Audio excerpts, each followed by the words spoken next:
Hey, everybody, welcome back. It is the SCB Steelers Podcast presented by Deck Roofing Incorporated of South Florida.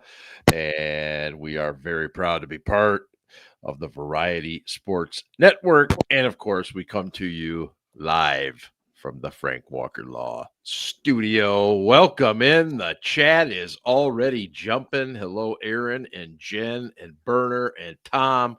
Thanks for joining us, and thank you to everybody who's watching, whether you're watching on the X or on YouTube as we are live. Love having you. And for those of you that listen or watch on your own, we love you too. We just certainly invite you to join us sometime here. And Charger is in from Australia. Love it.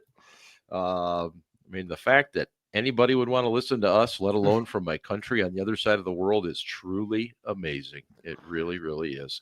Of course, Aaron has to mention that an Ohio State player is having a good game tonight. He is, though. He is. No doubt about it. No doubt about it. Gentlemen, welcome. The Steelers have lost 3 out of 4. Good times. Yeah, well, anyway, more important question is, what's everybody drinking tonight? Ben, what do you got? Just some Modelo right now. I got a bottle of Michter's open. I guess I could tap into that. All right.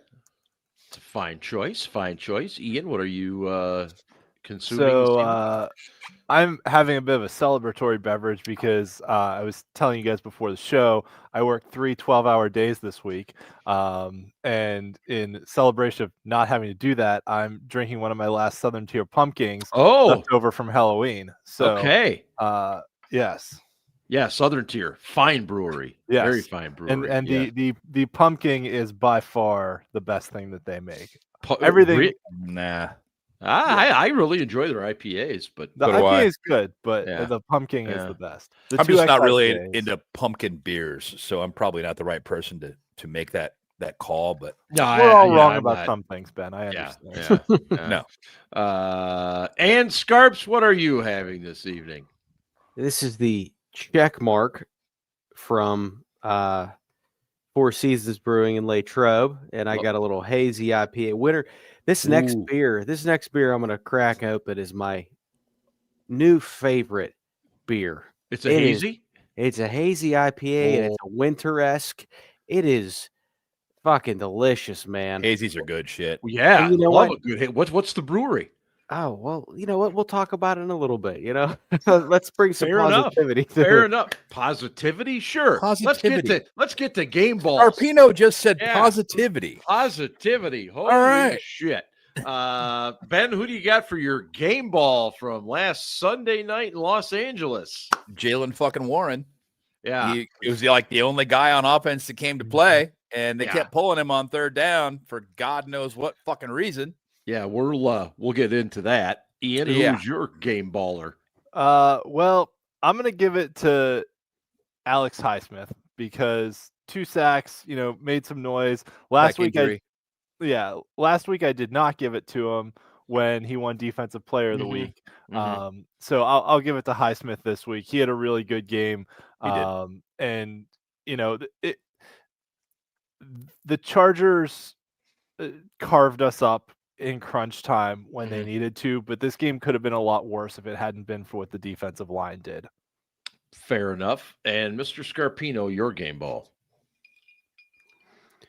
Well, as you know me, but I'm not going to give it to a Charger this time.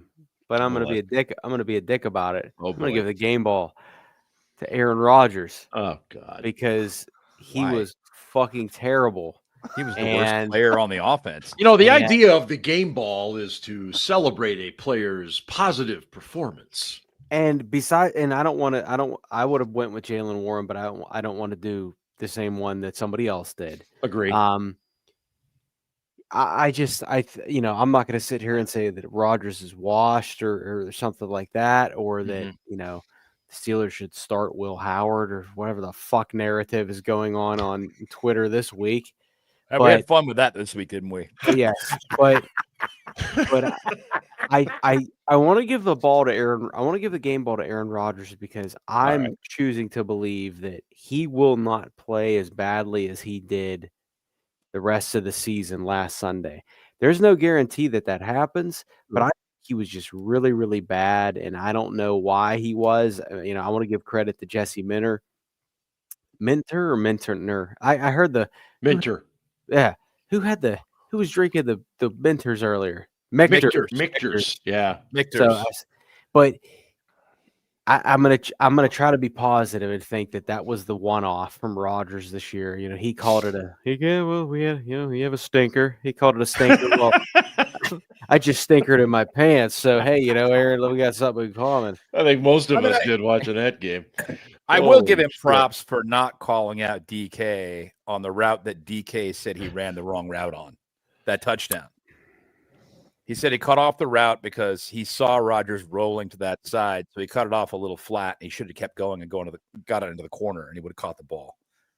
You're talking the throw. Okay, yeah. I will give Rodgers credit for not throwing his guy under the bus in that instance, which we have seen him do with other teams. Yes. Yeah. I'll go ahead. I was gonna probably go with Highsmith or Warren. I'll go with Pierre. I thought James Pierre did a really nice job. He stepped up. Look, I think he is what he is. I think or is it just that Slay sucks so much? Well, that's a fair question. Is it just that we're like the bar is so low that like we see somebody who's a little higher than that, we're like, oh yeah, that guy played a great game. I think it's a combination. Because I've seen Pierre come in and play well before. There was a game a few years ago. I think it might have been against the Packers when he made an interception in the end zone.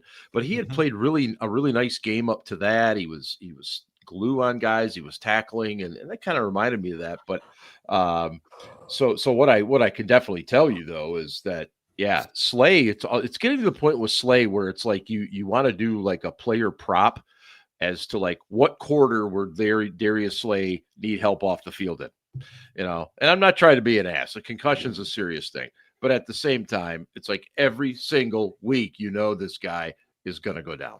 You just do, and it's I will say this: he got dinged twice in the head on that play. It was pretty bad. Mm-hmm. So I don't. Yeah, I'm not in that one. But that was my first thought too when he was laying on the ground. I was like, "What the fuck, dude? Again? Come on, get up!" It's just I watched the replay and I was like, "Oh, yeah. Oh no, you could clearly see why he was down, and they evaluated the concussion almost within probably 10, 15 minutes. I think they announced it. So, let's go back, Ben, to something you made the reference to when you were talking about Jaylen Warren. I mentioned this week I did not understand what in the hell was going on, and I am not under any circumstance saying that Kenneth Gainwell is the guy that will make the difference in a game. That's not what I'm saying.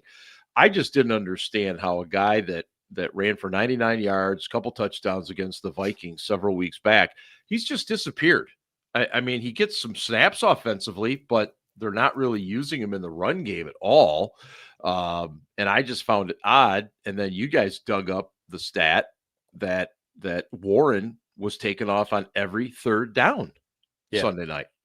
What is going on here? What's the thought process? I have no idea, Mark. Not only was he taken off on every third down when he is, statistically speaking, among running backs, one of the highest rated in terms of breaking tackles in the field. He also is by far the best pass blocker within the running back room. No question. Yeah. So why is he coming off on third down? That doesn't make any sense to me. None. I am baffled. Why would you put Kenny G in there? I like Kenny G. Yeah, I do. But why play him 27 snaps and Warren 25? And when you have basically they brought Gainwell into block because he had 3 targets, he had 2 receptions for 4 yards, no carries, 0 carries. Yeah, not one carry. To me, that's insane. So if you're bringing a guy into block, why not bring in your best blocker? Yeah, Ian. I I don't get it either. I mean, Warren averaged 5 yards a carry against a Chargers defense that was doing pretty good. I mean, that Chargers defense came in fired up. And good. They were flying around, man. We did not match their level of intensity, which Nope. We have had that happen against Harbaugh teams before, usually against Baltimore, where their intensity level is here and ours is down here, and we just haven't matched it. And I don't understand how we got, because that's all mental preparation, right? That it's, they came out with their hair on fire and we came out kind of like we were going through the motions, and they were flying around, and our defense was playing okay to start the game.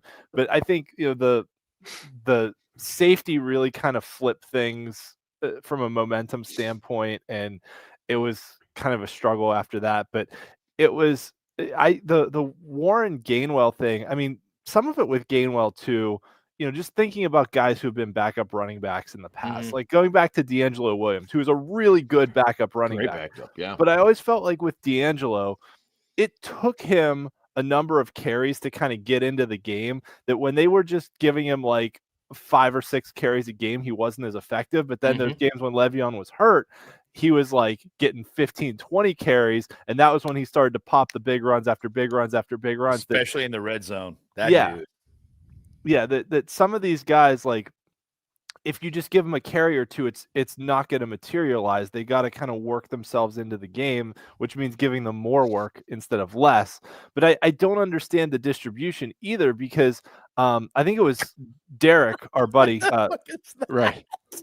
Steelers what DB. What the fuck, Jen? Yeah, Jen. I'm sorry, Ian. I have to interrupt. Breaking news.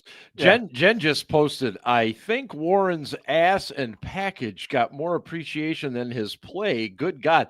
Okay, Jen, I got to know, what the hell sites are you visiting on game day? I guess I missed that. That's fantastic. Go in the chat every night. The people in the chat do this. Yeah, they are understand good. The assignment. We appreciate you. Yes, they do. Yes, they do. So where was I before that expert analysis? That's right. Thank you, Jen, for clarifying that. His shirt ripped. His shirt did rip. Yes, that is true. But Warren was having a good night. He's been having a good year. And what Derek pointed out on Twitter, that Warren has one of the highest broken tackles rate in the league. That's what I was talking about. Rodgers checks it down all the time on third downs. Right. So, why wouldn't you put the guy in there that might actually be able to make a couple guys miss and maybe actually convert a third down? Because we have been ass at converting third downs for 3 or 4 weeks now, and it's slowing everything down. What are you talking about, man? 2 to 11? That was fantastic. God. I guess better than our 0 for 9 performance. 0 for 9 to start. Yeah. That was wow, man. Scarps, there was a little commentary from Mike Florio this week, ProFootballTalk.com. I thought he made a fair observation that Aaron Rodgers' demeanor, his body language, seems to have really changed in recent weeks. What is your take on that? I just want to address something real quick and then I'll get back to Rodgers' demeanor. Certainly. But going back to why Jalen Warren only played a certain amount, my biggest beef with Arthur Smith, and I said this for years now when he was hired. Number one, they only interviewed 3 guys for the OC position. Number 2, his use of 12 and 13 personnel, and then number 3. His player utilization will fucking blow your mind, because they drafted Bijan Robinson as a top 10 pick. They drafted Kyle Pitts as the top 10 pick, and they don't fucking use him. And I put the stats and information out there that in the red zone, and then not just in the red zone, when you get within the 10-yard line, Tyler Allgeier was out snapping Bijan Robinson. And, I had Coach Jim fucking Dangle or whoever it is from Reno 911 telling me that, I don't know what I'm talking about. I don't fucking Clint Kubiak is just a name I found because of the media. No, Arthur Smith was a safe hire. And I think Aaron Rodgers is a little pissed off about that. So segueing into your thing. Yeah, I think Rodgers is pissed off all the time. And I think he thinks you know what? I thought I was going to come here with a much better defense and then maybe a little bit better of an offensive scheme and maybe a little bit better of offensive players because I can't make folk heroes like Ben Skowronek into fucking into Pittsburgh legends. Right. And that's not to say that Rodgers has been great because he hasn't. He has a good TD percentage. He has a good amount of touchdowns, but his adjusted net yards per pass attempt is poor. His completion percentage isn't even that great when it comes to the guys that have thrown 250 passes. And his interception percentage is one of the highest it's ever been in his career. So he's getting, and I said this the other night, he's getting away with a lot of stuff, a lot of throws that he shouldn't be throwing. And you know what? It's starting to catch up with him. You know, that one that was specifically that one that he was trying to force to DK Metcalf. He was forcing the ball to DK. There's no doubt about it. But I just don't think this is a good match for Rodgers and the Steelers. I think and Casey's going to touch on this a little bit later in a special Casey segment. Oh, a very special Casey tonight. That I think Aaron Rodgers wanted to go to Minnesota. I think he wanted to work with Kevin O'Connell, and being an NFC North guy, I think he would have appreciated that. And he would have gotten to stick it to the Packers twice a year. That's why. But follows why I wanted to go there. But I think that Rodgers. I think Rodgers is frustrated, and I don't disagree with him. But also, like, dude, did you not fucking know what you were signing up for? And then it goes back to that whole conversation, and hopefully we talk about this a little bit. It goes back to that whole conversation where Rodgers was like, "Yeah, well, you know, I had a conversation with Mike Tomlin, and it was like I wasn't talking to a coach." Maybe that's the fucking problem, dude. Maybe if you thought you were talking to a coach, you wouldn't have fucking settled for here. Because, by the way, nobody else wanted him. And we've convinced ourselves and we've drank the Kool-Aid that this fucking guy is, and he can still play. There's no doubt he can still make. Yeah, I was just gonna say, like, our options were like, but my point is that, like, we tried to make him something sort of like Will Howard. We're trying to make Aaron Rodgers something that he's not going to be here.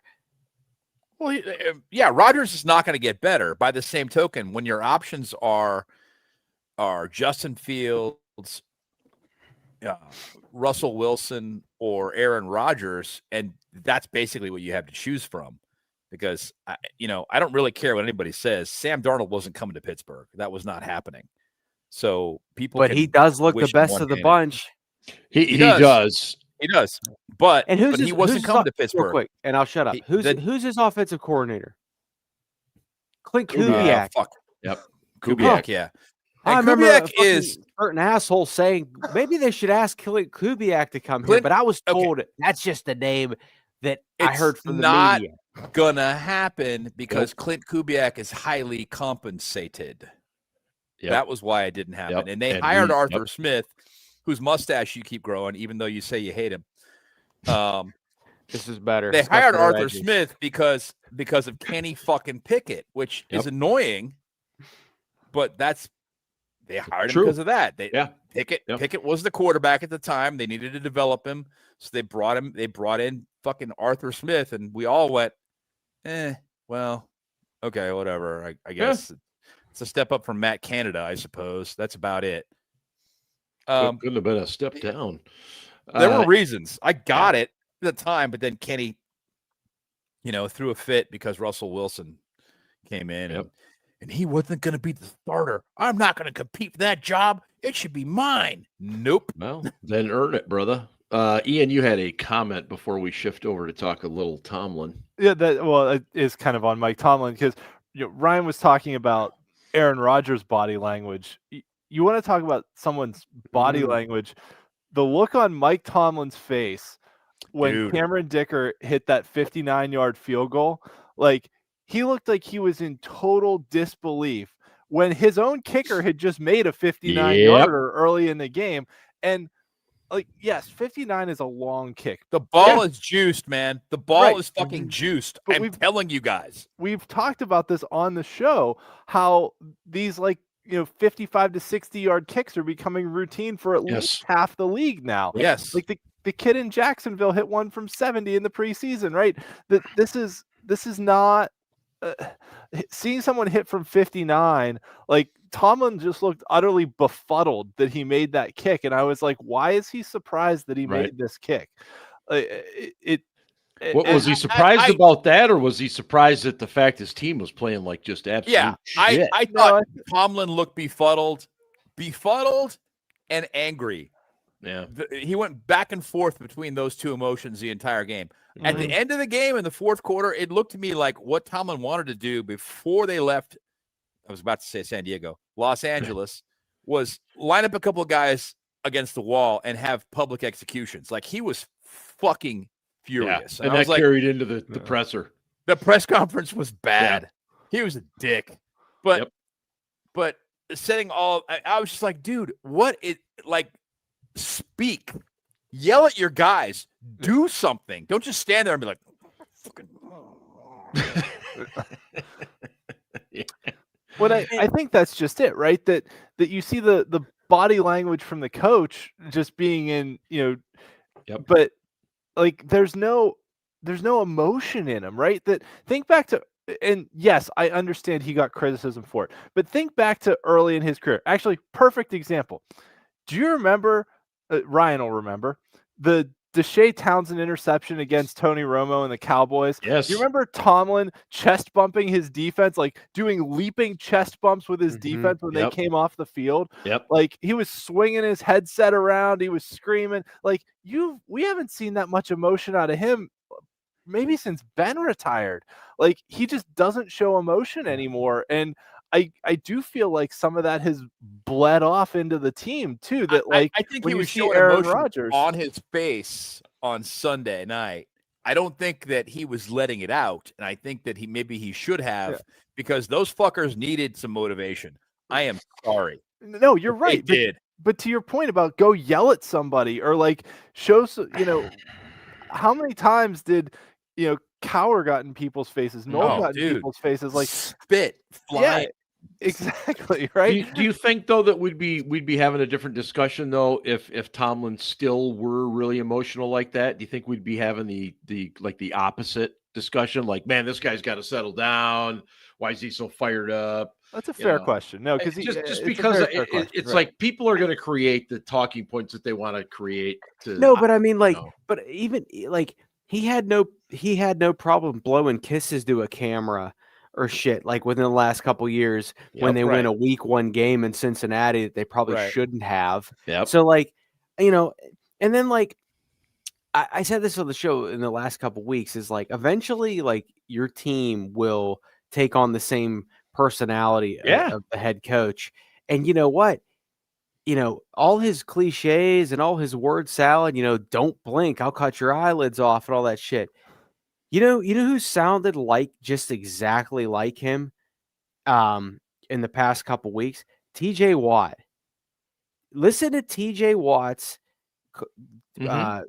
statements to the media and tell me if you close your eyes and close your ears too and just read who said it, you would probably be like, oh, that's probably something Mike Tomlin said. And then after this game, TJ Watt says, hey, we can't live and die by turnovers. Once again, I'm the asshole for saying that this team is too turnover dependent. Or actually, we're the assholes for saying it. Yeah, you're right. You're an asshole. No. You're the asshole. You're right. But the point being is that they have sort of like embodied him, and he is not this. And like this is the other thing too. He is not the Pittsburgh Steelers. He's not. He's part of the Pittsburgh Steelers. Mike Tomlin is the Steelers head coach, but he is not the Pittsburgh Steelers. The whole standard is the standard, and the rubber meets the road. And quite frankly, it wouldn't be prudent.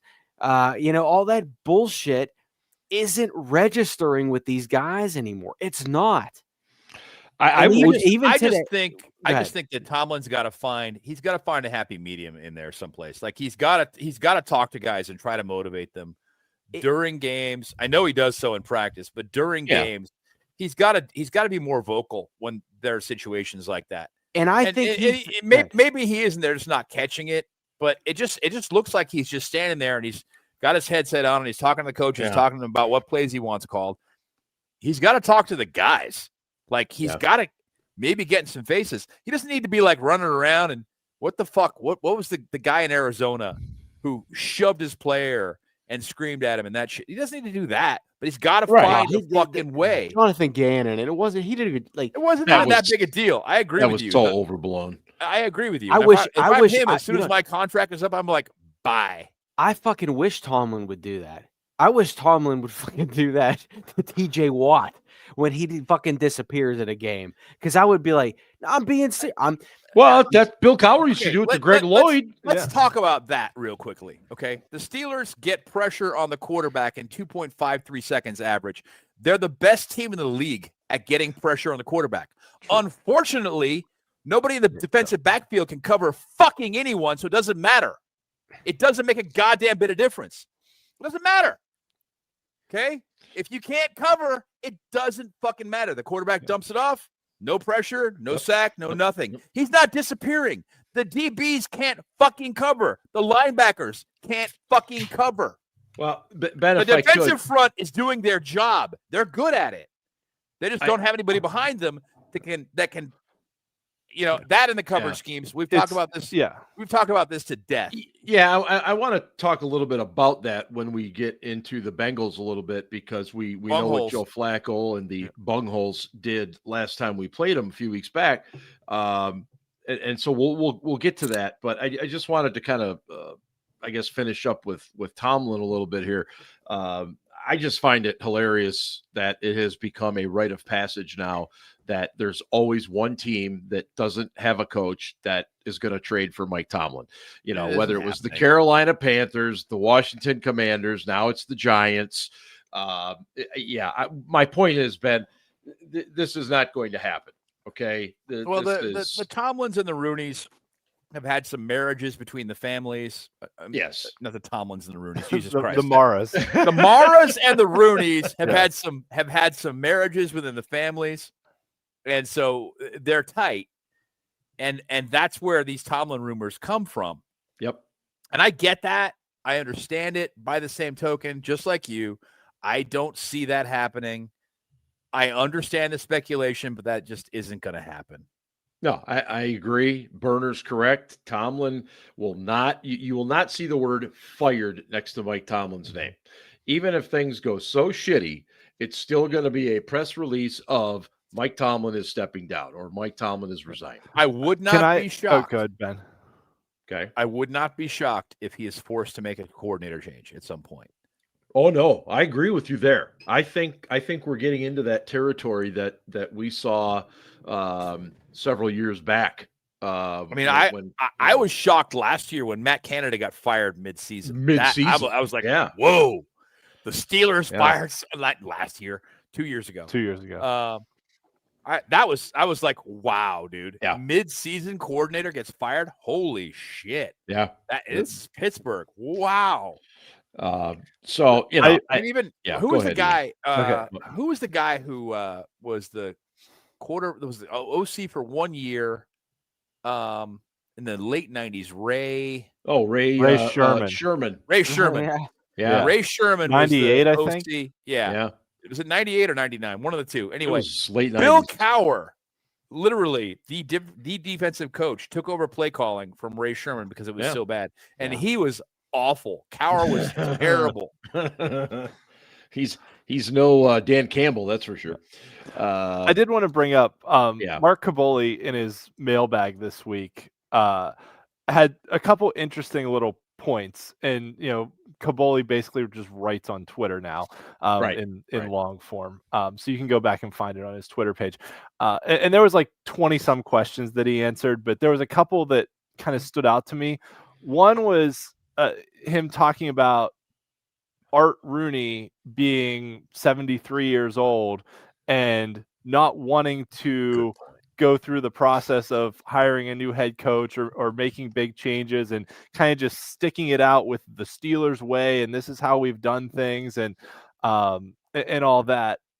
So I did think that was a little noteworthy because that was the first time I really ever saw something tied to Rooney's age and being like, hey, and I think Kaboli even framed it as like, Tomlin has said, he has fewer years left than how many he's been here or something like that. Like he's in the back half of his career. Yeah. And he basically said the same thing about Rooney too, like that he's got fewer years left than those that he's been here. But, thinking of it big picture, we've always talked about Rooney not wanting to fire people because he doesn't want to pay people to not work for him. But I started thinking more about just the head coaching thing and like, okay, he's 73 years old. He doesn't want to go through a big coaching change. So maybe it becomes, the thing where whenever Rooney steps down, Tomlin steps down, and then the next team president gets to, pick their head coach and all that. But I thought it was a good point worth thinking about.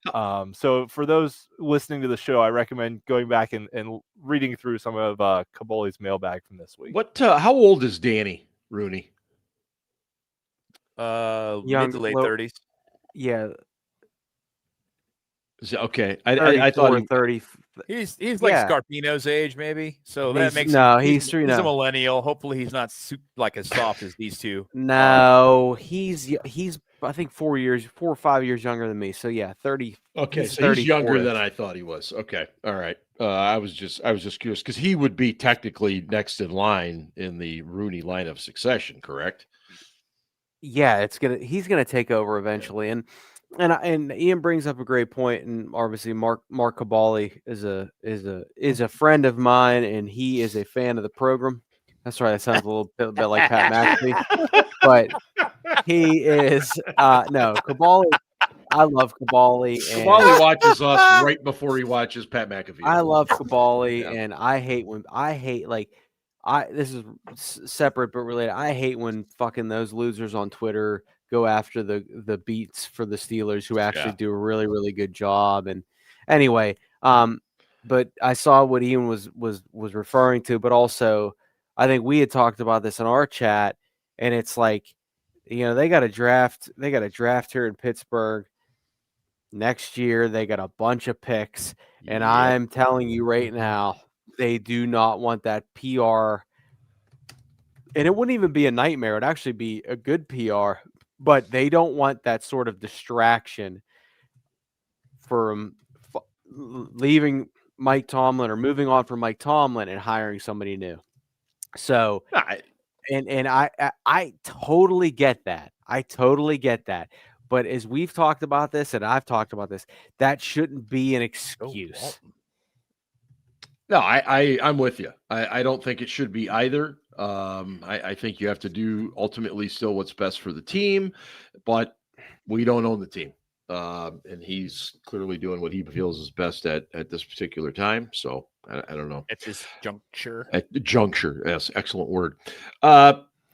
Just going back to Rodgers briefly, the one throw that he made that I was kind of like, oh man, this is going to be just brutal. I don't know if you guys have seen the all 22 of just how wide open Jonnu Smith was. Yeah. It was fucking Jonnu Smith might still be running had that been a just average thrown ball. I thought that was like a good gain. No, that was a for sure touchdown if he caught it. There was nobody around him, and he's athletic enough. It was like they forgot to cover him. I'm like, okay. And I just, to me, that's when I saw Rodgers, and I'm like, okay, something's not right. He doesn't have it tonight. I don't know why. I can't explain it. I mean, it was like in the first quarter, you knew things were going to go sideways. You had two dropped INTs. You had a missed kick. You had a almost certain touchdown that was blown to DK. I'm like, bing, bong, bang. This is a road game, and you guys keep doing these things, and the first quarter's not over. Right. We're going to lose. Like, the tone has been set. We're fucked. The Chargers think they're playing well. They don't realize how poorly the Steelers' offense is playing. Yeah. Rodgers missing high all game was just a consistent trend. And we've talked talked about it on the show a lot, but missing high is the worst possible place for a quarterback to miss. You miss high, it gets intercepted, like the pass to DK over the middle. You miss low, it's incomplete, like Kenny Pickett did all the time. But you miss high, it's an interception. So, and Rodgers was just floating everything for some reason. And I don't know what it was, but it just didn't have it that night. And I mentioned this in our chat. Typically, when a quarterback is throwing high, he's either off his back foot or he's not following through, or it's a combination of both. Because when you overthrow, that's typically when the ball goes right into the ground.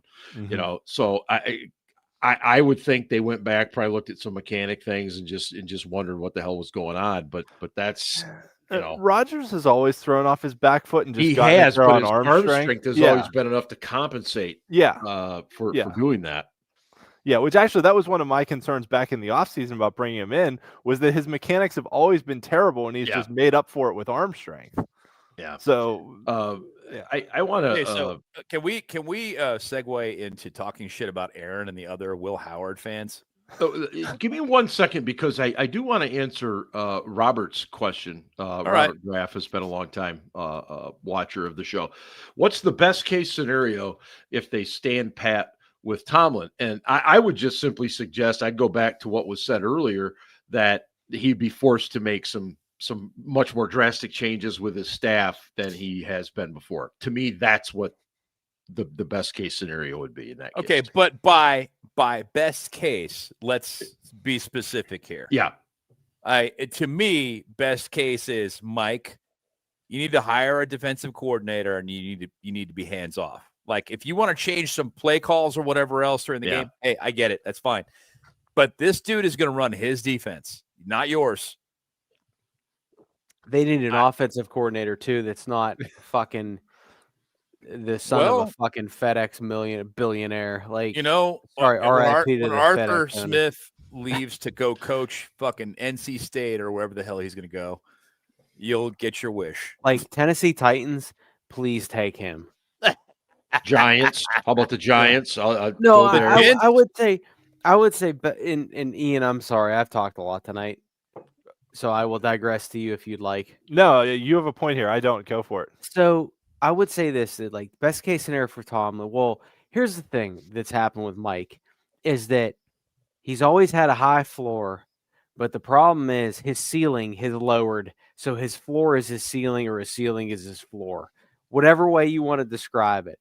The ceiling is the floor, or the floor is the ceiling. Mm-hmm. He's going to get you to 8 to 9 wins. Maybe 10 is the ceiling. But after that, you're going to lose in the first round of the playoffs. So teams like the New York Giants or Tennessee Titans or any of these other teams that are fucking just searching for some sort of stability, Mike is the perfect guy for them. He's not the perfect guy for the Pittsburgh Steelers anymore. No, I think Ian, that's why. Ian, yeah. I just like, so best case scenario is, I agree with you, Ben.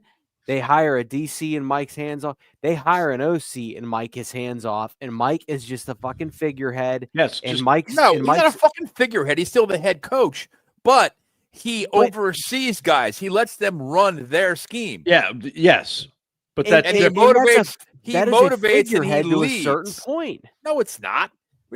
No, you're talking about. No, I'm not, and I'm not saying. Okay, poor choice of words. I'm not saying that he doesn't have any power or influence. You're just saying he lets these guys have more autonomy. Yes, and he can still be the fucking leader of men and the rabble rouser and the fucking motivator, like, Mitch, and all that shit. Mitch was a figurehead, okay? As the assistant head coach. Yes, I know. You're right. Mitch was a figurehead. He didn't do anything per se. He just had a job and an office. That was different. Yeah, no, that's true. Yeah, I think one thing I will say on Tomlin before we move to another topic. Yeah, I think where I am right now with him is, I think Mike Tomlin is a good football coach, but I think that being the longest tenured head coach of any professional sports team says something, right? That every other team has made a coaching change for one reason or another since 2007.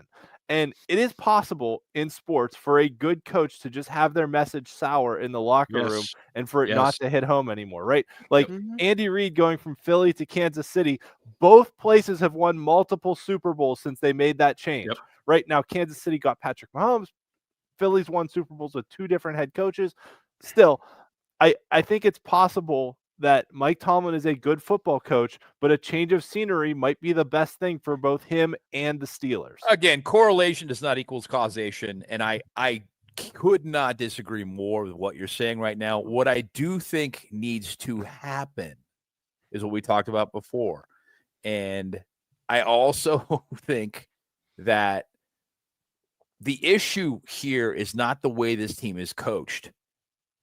Because on Sunday, for example, it wouldn't have mattered if they had the best fucking coaches in the world. The way they were executing, they suck. So roster construction is the biggest fucking issue we've had on this team. And we've had it for years. And does Mike Tomlin bear responsibility for that? Fuck yes, he does. Abso-fucking-lutely. 100% he does. But this isn't about coaching, man. It's about building the fucking roster. And this roster is a stinker. It ain't good. Okay? You got a bunch of young guys that have potential, which is the French word for hasn't done anything yet. Yep. And a bunch of old guys that are Band-Aids on 1-year contracts. Hey, this guy's at the end of his career. He's a Hall of Famer. Let's bring him in. Yeah, they got to knock that shit off. I'm in the twilight of his career and see if he can fill this gap. No, these guys can't cover fucking anybody. They suck. And it's roster construction. That is the issue right now. That is our biggest fucking problem. It is not coaching. It is roster construction. I think this gets back to what we were talking about last week, though, with the defense, that it's a threefold problem, right? It's roster construction, absolutely is a problem. It's scheme, that they're not playing press coverage. They're not doing things to help their guys. The scheme is also not good. Right. So it's roster construction, it's scheme, and it's play calling. Right. It's everything. It's everything together. It's that the players aren't that good. The players aren't executing well, and the plays that are being called by the coaches suck also. So like it's a threefold problem that, you know, if you put good players in a bad scheme, there's still good players in a bad scheme. If you put a good scheme with bad players, they're still not going to be able to execute it. So, but we've got a bad scheme, bad execution, and bad players, which is just, you can't overcome that. So with the Bengals coming in this week, we know what the Bengals did the last time. Okay, we lose a 33-31 game. It was one of those whoever's got the ball last is going to win type scenarios. It happened this week too, and everything is pointing to that. Okay, so you're Terrell Austin, you're Mike Tomlin. All right, you know what the formula is, and Joe Flacco. I mean, was absolutely brilliant in that game for the most part. Okay, take your drop, hit that back foot, and throw, and get the ball out, negate the pass rush, and we did nothing on the back end to affect any sort of change there. So what do you do now? What would I do, or what are they going to do? What are they going to do? Are they going to go the insanity route and do the same damn thing again? Or is he actually going to adjust? I think you want my honest opinion is they're going to they have this stupid idea in their head, and they've done it week after week after week, that every time they get in trouble on defense, Terrell Austin's solution is to blitz more. Right. And it doesn't matter how quickly the quarterback is getting the ball out of his hands. When they get in trouble, Austin starts blitzing more and leaving guys in single coverage on the back end. Could be because the guys can't cover. I mean, well, it could, yeah. So honestly, what I think they're going to do, thinking about how Mike Tomlin thinks, and he's always been a, tackle the catch, make them matriculate the ball down the field. I would not be shocked to see them come out and play zone, which is a problem also because our guys can't execute zone because they just cover grass instead of covering guys. and just let guys make catches all over the field. So I wouldn't be shocked if we came out and just played zone and tried to tackle the catch and basically let them do whatever they want again, because we don't have the corners that can match up with Higgins and Chase. We just don't, right? And if Slay is out, even if Asante Samuel's healthy, JPJ's been on and off, banged up. Eccles honestly might be our best corner right now. Most consistent, anyway. Considering Ramsey's a safety now pretty much full time. Yeah. So I would not be shocked to see us play a lot of like cover 2, cover 3, and just try and tackle them in front of us, which basically means Flacco's just going to dink and dunk his way down the field and let his guys run as much as they want. And it's going to be the same shit all over again. Yeah. Because they're the one thing they've never done this year is press. They've never pressed. They've never bumped. They've never tried to throw the They have off. pressed. They press all the time. They just still give a free release. Yeah, they don't bump. Right. So they're not playing bump at all, which No. it's just like what the fuck? I mean, I think they're going to play too high this week. Tomlin seems to have renewed faith in his safeties, and I'm just like, okay, so we're going to play too high, which means a lot of cover 3 and quarters. And it's like, all right, dude, if that's what you want to do, okay, keep it all in front of you. But that ain't going to work with this team because they're just going to move the ball down the field. I mean, I envision a scenario where, like, they do come up, they do try to disrupt receivers on their routes, get them off their routes, and Joe Flacco has to hit that back foot, and instead of throwing, he's like, oh, shit, my timing's off. He pumps, and now he's in trouble. That's what I would envision. If you can get him to bump. Right. But if you can get him to bump. You got. But in order to do that, you got to cover guys for 3 seconds. That's all you have to do. Yeah. Give me 3 seconds, guys. Man.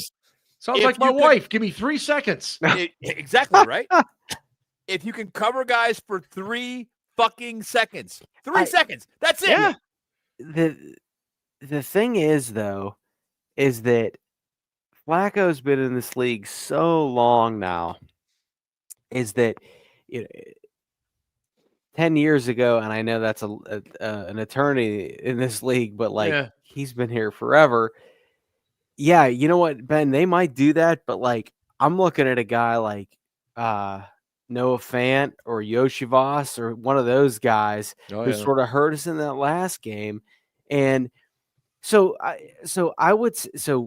getting back to the question is, I would say that if there's a time for Mike Tomlin to sit there and say, you know what, maybe I'm not the smartest person in the room. Okay. I don't think that I know everything. I'm going to study that first game film and say, hey, you know what? I'm only going to use this to a certain extent. But you know, I've played Joe Flacco as much as he's played me, and I know what his tendencies are. So how can we minimize those tendencies? Yes, he's going to get the ball out quick. Yeah. Yes, he's going to do this. But you know what? I believe that my guys are better than their guys. Whether that's right or wrong is irrelevant. Right. But I would say that wrong. Well, but I would say that, okay, I gotta, and I would challenge my guys. I got an outside linebacker that only plays on the left side, and TJ Watt, who makes a fucking bajillion dollars. And I would say, hey, here's what you're gonna do this week, and it might not be fucking rushing the passer every time. Your ass is going to stand up in coverage. Your ass is going to go here, because that's the whole point. This dude does not do anything other than line up on the left side. 98% of the time he's on the left side, and it's been that way for years now. 99.95. Yep. Well, you know what, dude? We pay you a lot of money. We're gonna spread you around. And I mean, Alex Highsmith didn't practice twice this week, and he's got a pec injury. Who knows if he's going to play? But probably not. But And there's that. And then I challenge Cam Hayward. And Cam Hayward has a lot of pass breakups this year, but he only has 1.5 sacks. Correct. And he was bitching about money earlier this year. I say, hey, Cam, do me a favor this week, man. Fucking rise up and win this game. So if you want to talk about Tomlin earlier, maybe not in front of the cameras, he's so much challenging guys or, getting that cower chin and spitting people's faces. But behind the scenes, he's saying, hey, you know what? We're better than this team. And I agree that they are, especially on defense. They're a much better defensive group than the Bengals.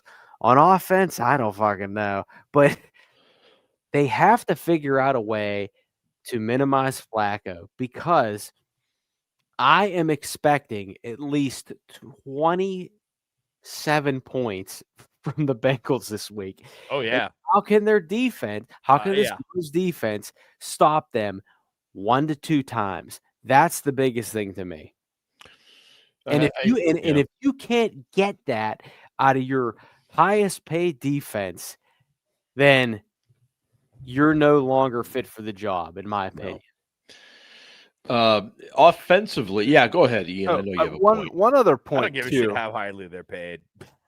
This is not a good unit. No, it's not. That's what she said.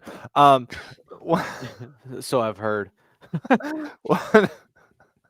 One other point to be made, though, going back to the first Bengals game, Tomlin got asked at halftime of that game, what they needed to do to slow down Chase and Higgins. And he basically said, I don't care about Chase and Higgins. They're running the ball all over us, and we need to stop that. Now, Chase Brown was running the ball all over us. Running the ball all over us. And you got to run first. Yes, but, Mark, you asked us what we think they're going to do, not what we would do, but what we think they're going to do. Correct. And given what Tomlin said, and even after the game, he talked about how well they were running the ball, even though Chase had a record-setting number of catches and Higgins also had over 100 yards. And, even this past week, he was asked about Ladd McConkey having over 100 yards, and he was like, he will not criticize his secondary at all. He talked about how well they ran the ball. And so, honestly, I think they're, as dumb as it is, for as good as the Bengals wide receivers are, they might sell out to stop the run and try and focus on stopping the run and bring guys up into the box, which leaves a lot more open on the back end. But I think Ben's point about cover 2 is probably right. I think they'll play cover 2, but pull the linebackers up and try and stop the run. But then that leaves not only your outside guys in single coverage, but it also would leave, a linebacker or a safety on Noah Fant or Vosovas out of the slot. And it'll be Duggar on Noah Fant all night. Yeah, it doesn't seem like a good recipe at all. Well, unless Asante Samuel turns into his father, then maybe we'll have a chance. Just real quick on him. He's signing on the Steelers, or signed on the Steelers practice squad. And Ben made a point this week that I agree with. I tend to think this signing is more about next year. This guy's coming off spinal fusion surgery. And I think he's going to need time to just figure out if his body can continue to play football, period.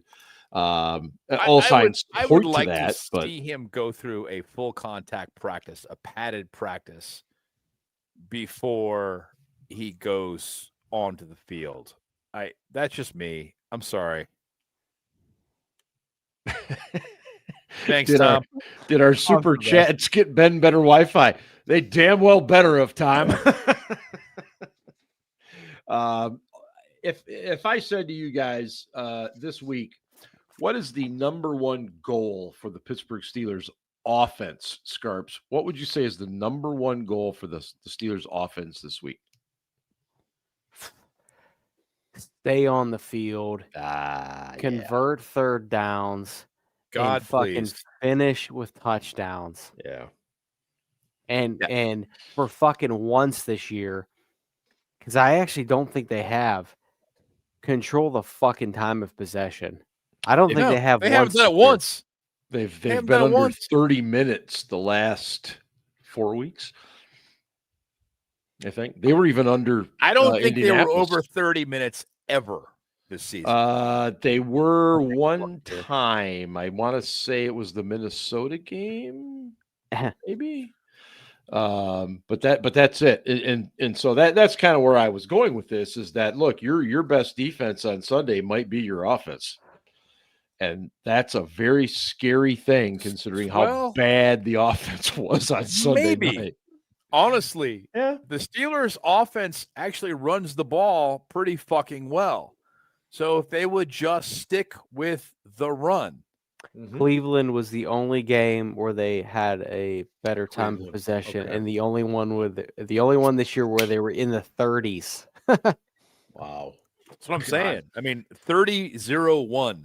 Were you there or higher? The fucking Chargers held the ball 15 minutes longer than the Steelers. 15 minutes longer. And Ben, 37-22. Couple that with being on the field longer, an older defense, you have the perfect recipe for a loss. And that's what happened. Well, yeah, I mean, basically in the fourth quarter in particular, the defense did not look good. They didn't play a particularly bad game. They didn't generate any turnovers. They dropped a bunch of pick opportunities. Two of those. Yep. They didn't. I think it was three. But was it three? I remember two specifically. They didn't play a particularly bad game, in my opinion. They just were out there too fucking long. Bottom line. It was because the offense was just letting them down. They just absolutely stunk it up. They were terrible.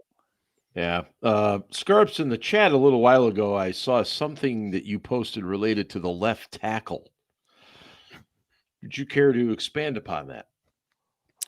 Yeah, Broderick Jones is not very good, and that is going to be Omar's first miss, and I am not going to judge Omar, but if everyone judges Kevin Colbert for his misses, should Omar not be judged the same? Because for sure. Oh, absolutely. But I would say this. Kevin Colbert missed late, but early on he fucking hit all the time. And that's very important because those hits made championship caliber teams in 04, 05, 08, and 2010.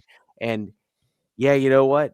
We all knew Broderick Jones was a project. We all knew that he was raw. And, maybe the offensive line coach didn't help with that. But you know what? Kevin Colbert gets fucking scolded, and he actually built teams that won things.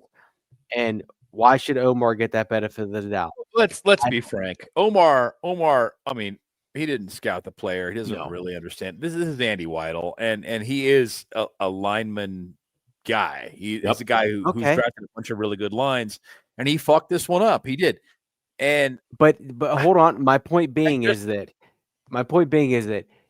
they fucked it up. It's not just an Omar issue. It's not just the Kevin Colbert issue. For sure. Agreed. Okay, that's my point. Is that I think though that I'm not going to blame Omar for it.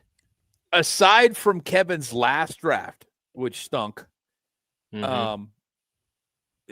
Kevin really was in command of the draft process. He was the guy, except for the very last one where I think, and I've been told, that he gave Mike a lot of latitude and a lot of input. But prior to that, like contractually even, Kevin had final say. He got to be the guy. Like if there was a disagreement, it was three guys.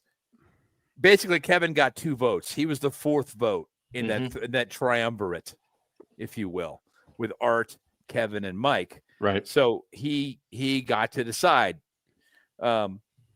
So bottom line is, I mean, Kevin had some stinkers at the end, but he was a very good GM. I agree with you, man. Seriously, like borderline Hall of Fame kind of a guy. So at the end, it wasn't great. Yes, getting back to present day, Broderick Jones doesn't look good, but yes, it is a team. Does Mike bear responsibility in that? Absolutely. Yeah. But so does Andy Weidel because he basically runs that player evaluation team. on his own. Oh shit! Was I fucking lost my train of thought there? Well, what I was Howard getting at isn't not yet. One more thought on this. When do they have to make the decision about Jones's 5th-year option? It's next spring, isn't it? Yeah. May. Yeah. May. Yeah. So I don't. I mean, right now, I don't see him getting it.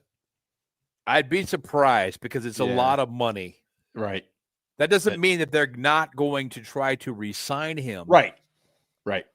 But I think a 5th-year option on a first-round tackle is going to be like $19-20 million and it's fully guaranteed.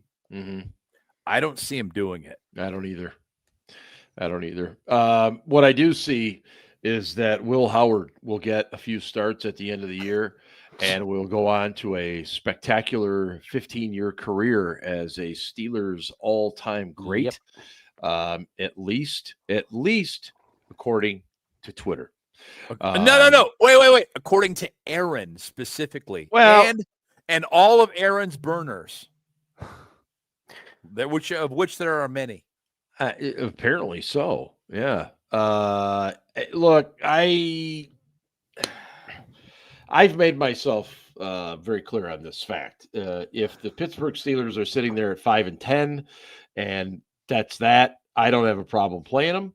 But at the same time, I also understand the fact that he's been hurt all year. He hasn't taken a meaningful snap in months, and you don't play him. I'm willing to accept both of those things. What? Why? Yeah. Why on what? earth would you play a guy who's not prepared? Well, honestly, here's my take on this. I really hope that Will Howard turns into a viable long-term backup. I hope so. Because as a 6th-round pick, yes, that would be a huge win. Huge. Yeah. Like for him to turn into Landry Jones would be a huge win. And that's probably, honestly, his ceiling because his arm strength isn't that great. It is what it is. And his accuracy is No. His accuracy is it was pretty good, but his arm strength, it is similar to Kenny Pickett's is that it's not good. But he doesn't wear gloves, though. Yeah, and he doesn't have the tiny hands. So there's that too. And he doesn't cry when somebody tells him he's got to dress as a backup. Hey, whatever. Yeah. Point being, and Scarps jumped off, and I was really hoping he'd pile on here. Just that listen, first off, and I know people are really having a really hard time accepting this because Tom Brady was a 6th-round pick. Tom Brady is the 1 in 10,000 player who's a late-round quarterback who turns into a viable quarterback, not a Hall of Famer, which is what Brady is, but a viable quarterback in the late rounds. Most guys that get drafted that late don't even get a second contract. Nope. Much less have a career, much less become a viable starter. I think Will Howard has the potential to become a long-term backup, a viable backup. But you don't play him when he's not prepared. And he hasn't practiced most of the year. He missed almost all of camp. He hasn't played all year. And the reps he's going to get now are going to be 3rd-team scout team reps. Right. He's not going to get reps with the ones. He's not going to be prepared to play. There is no point in putting him in. It's not fair to him. That's not fair to the guys that bust their ass every day and have all fucking season long to put him in now. It makes no sense. I don't give a shit if they were fucking 1 in 12. It doesn't matter. You don't play him. You don't do it. You don't.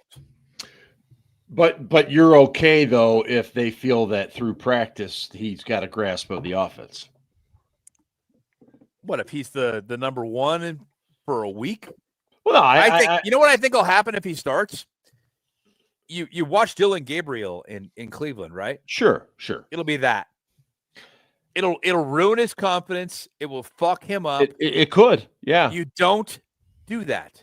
Don't do it. It's not so right for him. So just to be clear, would you guys prefer that he not see a second of time this year, but gets a lot of time in the preseason next summer? Sure. Just to see what they actually have. Sure, maybe.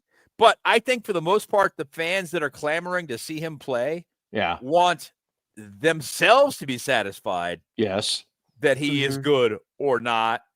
And they are not taking into consideration the reality that coaches face, which is they want to see the team win and the player developed long term, which, I mean, basically their contention is, no, we should just play him to see like if things are really bad, they should just play him to see what they've got. Why? So that you can know you suck at evaluating quarterbacks?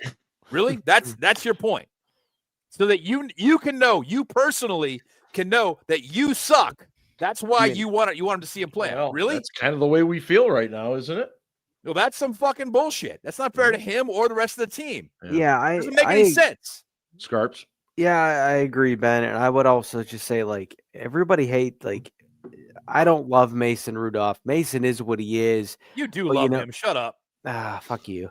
But the point being is that, like right now, like, if Will Howard, eats his vitamins and practices real hard and says his prayers.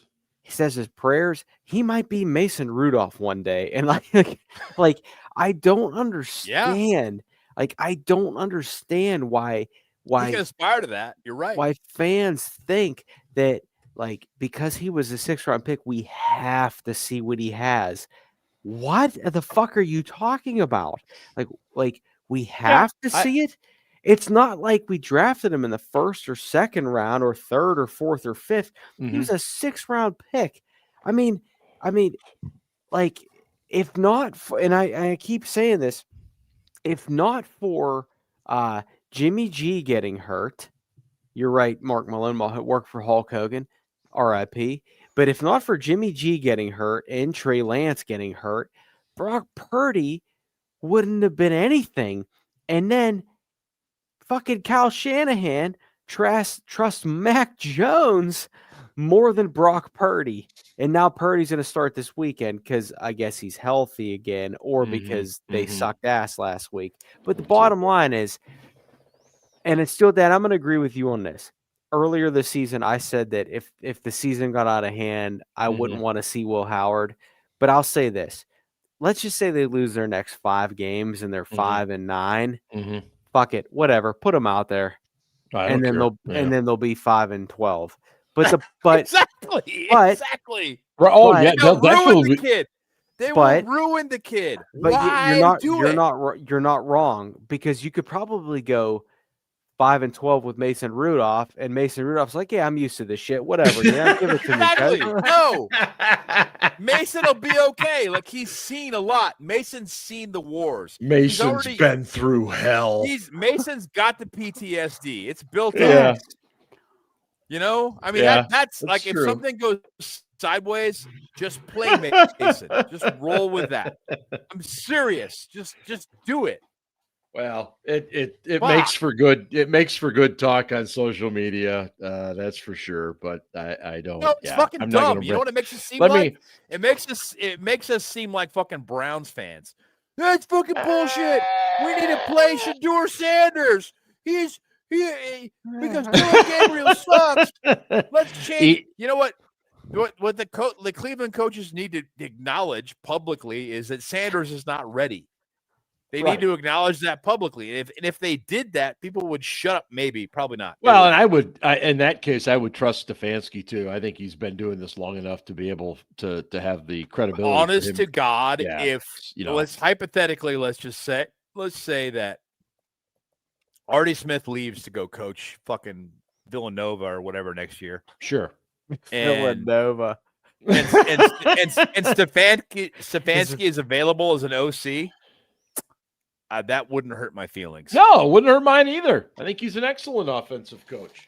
I would bring Brian Daboll. I was just going to say that. Yes, they bald-headed ass. Sorry, Ian. Go ahead. Yeah. I'm sorry. I was going to say bald-headed ass. They should have called up Daboll and offered him a whatever you want to call it, senior analyst, senior offensive consultant. Yeah, exactly. Give Daboll that spot right now. Bring him in to help Arthur Smith figure out how to actually call a real NFL offense. Like I would have done that yesterday. As soon as Dable was fired, be like, hey, you doing anything the rest of this year? Like, you want to just come sit on our staff and be an advisor? Like, I don't know. I would have done it. No, I'm with you.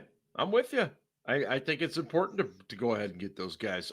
Ian, since I got you there, let me ask one more question before we get to predictions. Sure. If the Steelers lose this week, okay, if the Steelers lose this week, do they reach 500 for the season? Mark just wants to be right. Thank you, Ian. Good answer. All right. That's it. Ian, please. I said last week on the show, they had 5 very losable games coming up. They had the Chargers, they had Joe Flacco and the Bengals, they had the Bears, the Bills, and the Ravens. Yep. I said if they wanted to have any hope of making the playoffs this year, they had to win 2 out of those 5 games. Yep. I will stand by that and say they need to win 2 out of those 5 games. Yep. There's no fucking way we beat Buffalo. I just don't see. I mean, I guess Miami beat Buffalo, but I just don't see a way that this team with this secondary beats Josh Allen. Caleb Williams is playing really well right now. We always play bad in Chicago. Now Aaron Rodgers he does play well in Chicago. So we're playing at Baltimore, which is not ideal. Weird things happen when we play Baltimore at home, not so much on the road. So if they lose this week, they still have a shot at getting to 500. But if they lose this week, there was a very, very slim chance that they would be able to hold this lead ahead of the Ravens and win the division. Right. You can kiss the division goodbye if they lose this week. Absolutely. You can probably kiss the playoffs goodbye if they lose this week. So it's just a numbers game, right? Like you've got Indy and New England and Denver who are already sitting on 8 wins, right? Yep. And yes, we have head-to-head victories over 2 of them, but it's just, even if we finish 9-8 somehow, just the tiebreakers and everything else that comes into play and the number of teams that are probably going to finish with at least 10 wins just doesn't work in our favor right now. The maths don't math. No, they don't. And honestly, what you're saying is we're going to be the 7th seed. Oh, God. Honestly, if you gave me if I had to pick a game between any of those 8-win teams and the 5-4 Chiefs right now, I would pick the Chiefs because but it's a totally different scenario than us being 5-4, right? Like the Chiefs are starting to play better defense. Mahomes has been lighting it up. Rashee Rice is back. Like the Chiefs' arrow is pointing up. Plus, those guys have, as Scarps likes to say, been there, done that. Those guys have won things. They know how to get it done. And as much as I hate to say it, even though they're sitting back in the middle of the pack, the AFC still probably runs through Kansas City this year. I mean, maybe Buffalo gets the home game, but until someone knocks the Chiefs out of the playoffs, it's theirs to lose. I do not disagree. Well, I think if the Chiefs have to play the entire playoffs on the road, it gives the field a better shot. It does. But it does. Yeah. I think Denver is the fakest division leader. You think Denver's faker than New England? Oh, fuck yeah. Okay. Way. Really? Yes, absolutely. I think Denver is the fakest of the fake. I'm like, wow, how the fuck are you 8-2? What the hell? Like, they're like, nah. I mean, anyway. Yeah. Let's move on to predictions, gentlemen. Predictions. Anybody want to jump in first before I pick somebody to go first? Scarpino. Yeah, I'll go. All right. To your point, to your point, when you were talking about like Denver's fake or who's fake, do you think other podcasts talk about how the Steelers are fake every year because they'd be right. So, I think when the Steelers were winning the division by 2 games and people were saying the Steelers are fake, I would have been like, well, yeah, they're not that great. I agree with you. So that's fair. Well, I absolutely think. I mean, I was reading Dan Graziano and Jeremy Fowler today, and they were talking about the exact same thing, that the Steelers are 5-4. They lead the division, but they have the lowest confidence factor of any of the division leaders. Yeah. And they're right. I mean, dude, don't they deserve it? I think so. And I don't necessarily. I'm not necessarily sold on Denver, but New England just won again. They're 9-2, and Steelers fans always love to play the what if game. Well, they'd be 10-1 if they didn't fumble the ball 30 fucking times in Foxborough. Yeah. So, which was fantastic. Thank you. Fair enough, but so I was the only one to pick the Chargers last week, and no, it was 2-2. You and Mark both did. I also had the Chargers. My bad, Steel Dad. Oh no, it's all good, my friend. All right, all good. Hater. So here's what I think is going to happen over the next 2 weeks. The Steelers will beat the Cincinnati Bengals, and they will beat the Chicago Bears. They'll be 7-4. And everybody will be back on the black and gold nutsack. No, dude. It'll be me and you and everybody and people running around with pitchers of Kool-Aid. Yes, and you and I are going, whoa. They'll be like mosquitoes on the black and gold nutsack, just getting the sweet nectar. Yep. And so I actually, a couple weeks ago, I picked the Steelers to beat the Bengals. Yeah. So I'm going to pick the Bengals this week just to keep the juju or whatever alive. But here's what I want to say about this game, and I want to be real about this. Even though they kind of know what Joe Flacco is going to do, and I still don't have confidence in that. That's the question. What I do think is very important is whoever wins the coin toss. Ooh. I'm the Bengals. Wow. I want to take the ball. And if I'm the Steelers, I want to take the ball. I don't want to take the ball. Really?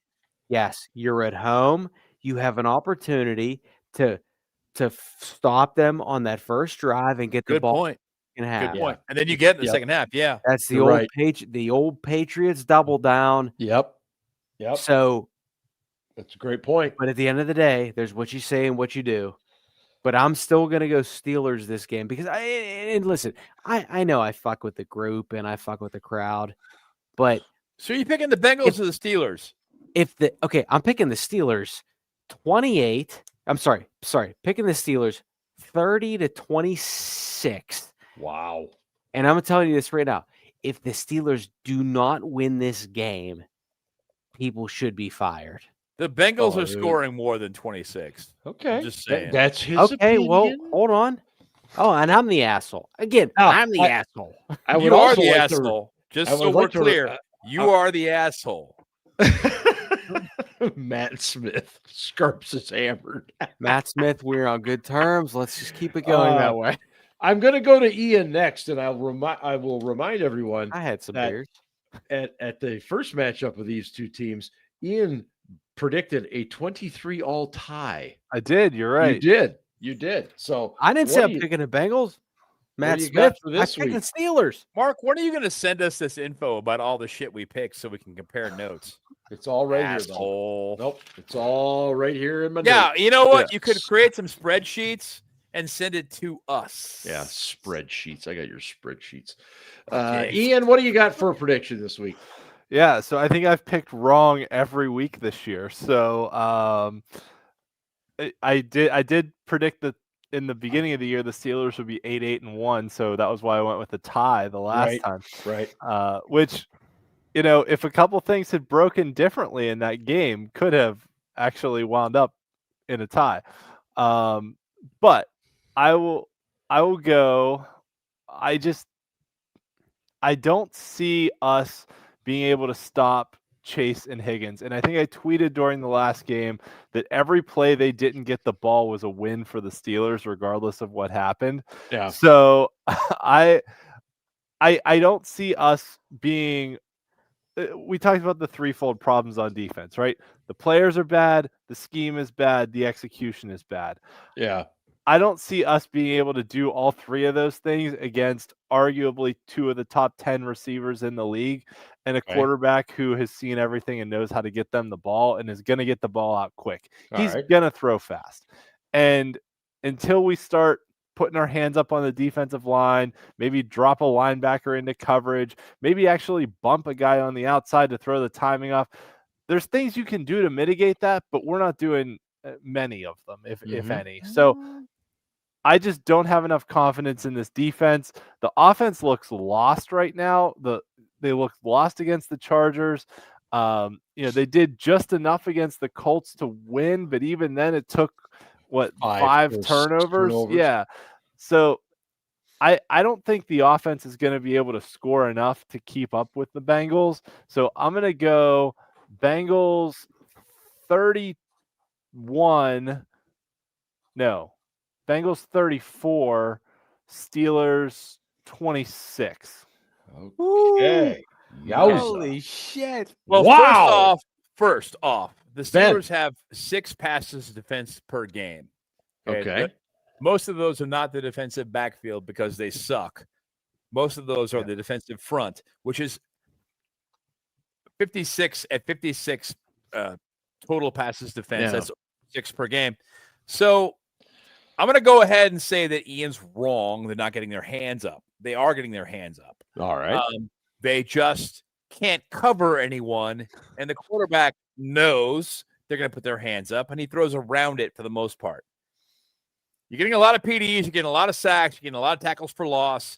You're doing all the things. You just can't defend the third and long because you can't cover anyone. You suck.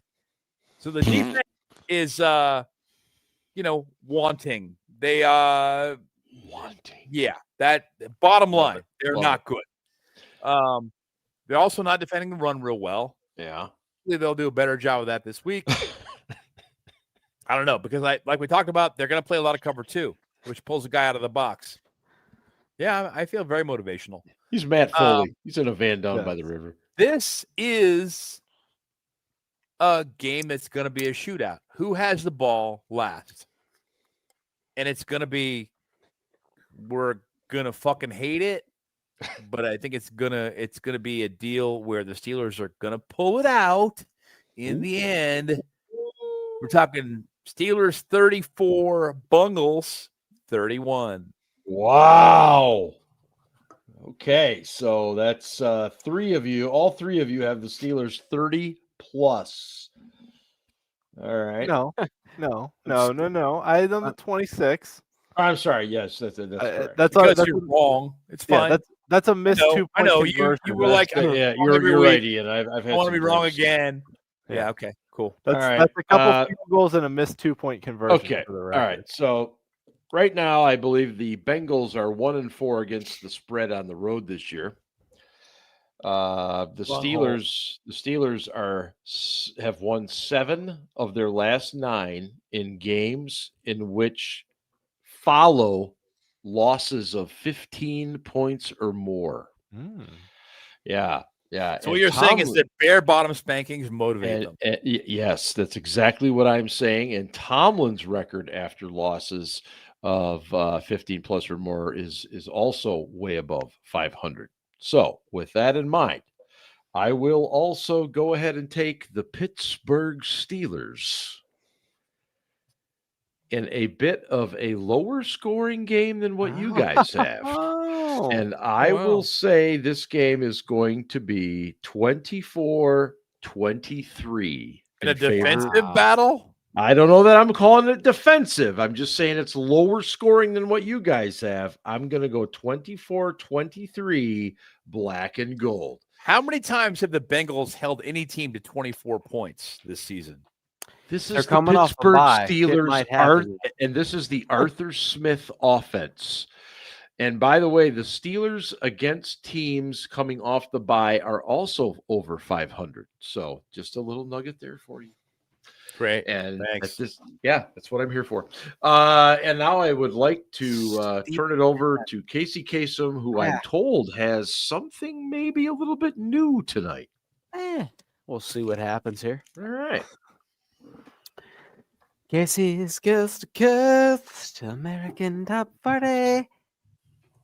Hello, everyone, and welcome to the week that was November 13th, 1995. Our favorite correspondent and non-ball knower Ryan is not with us this week. He's at a White Claw convention. However, for the first time on this program, we have a special guest correspondent. Ladies and gentlemen, the quarterback of the Pittsburgh Steelers, Aaron Rodgers, writes, Dear Casey, thanks for taking my letter. I know fans are concerned about my play last week and are interested in some other rumors about my personal life. So I figured I would come out here and address those head on. Casey, do you think dinosaurs were real? Have you ever even seen a dinosaur? And I'm not talking about myself. Although the other night my play looked like I belong in a museum. Casey, have you ever seen a T-Rex? The reason I ask is that paleontologists once thought fossils found in Montana were juvenile T-Rex. However, it's actually a new species of dinosaur, and it's called the Jagophosaurus. Casey, birds aren't real. 9/11 was an inside job. I'm not vaccinated, but I am immunized. Let's get back to my play on Sunday night. Let's see. I'm scared to death of taking a hit. I move in the pocket like Mason Rudolph. And I refuse to let a play develop because, like I said, I'm scared to death of getting hit. Sometimes I feel like I'm seeing things that aren't there. Kind of like my made-up wife.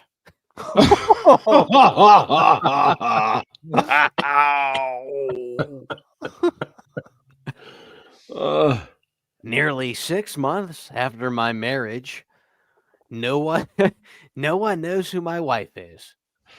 And really, it's nobody's business. But Steelers players' wives decided to run their mouths like Jalen Ramsey and tell the tabloids about my business. Listen, Casey, my wife is as real as a Kardashian's ass.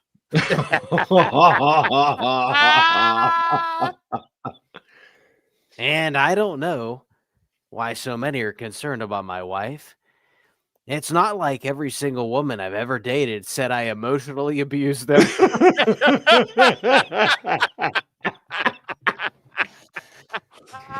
You can keep it together.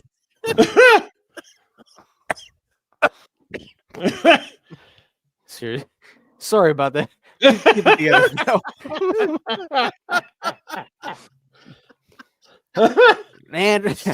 And finally, Casey, what is up with the fans who think I'm done and that we should start? Hold on. Let me check my notes. Will Howard. Who do the Steelers fans think I am? Brett Favre? And before you say, well, you went to the Jets like Favre did, I did not go to the Minnesota Vikings, even though I wanted to. And hey, Kevin O'Connell, if you're listening, please save me by December. Well, Aaron, keep your feet on the ground and keep reaching for the stars. And keep your radio tuned right where it is. At number 22 this week, here's Collective Soul with December. Wow. I'd like to thank Danica Patrick and Shailene Woodley for contributing to that. Yeah. Tonight. Thanks for taking one for the Olivia team. Wilde. Oh, yeah. Oh my God. Great stuff as always. 90 minutes of fantastic Steelers talk and of course Casey Kasem. Fucking Christ. Steelers will play at home against the Cincinnati Bengals 1 p.m. Sunday. It looks like a nice day, although it's gonna be breezy, boys and girls. They're saying winds around 15 miles an hour. So Mr. Boswell might come into play with his knowledge of Accra Heinz Stadium. In any case, thank you so much for being with us tonight. Thanks, everybody in the chat. Thanks for everybody that is listening and watching on their own. And again, please consider liking, subscribing, and becoming a member of the SCB Steelers Podcast family. And as always, go Steelers. Ravens suck. Yeah. We've had some drinks.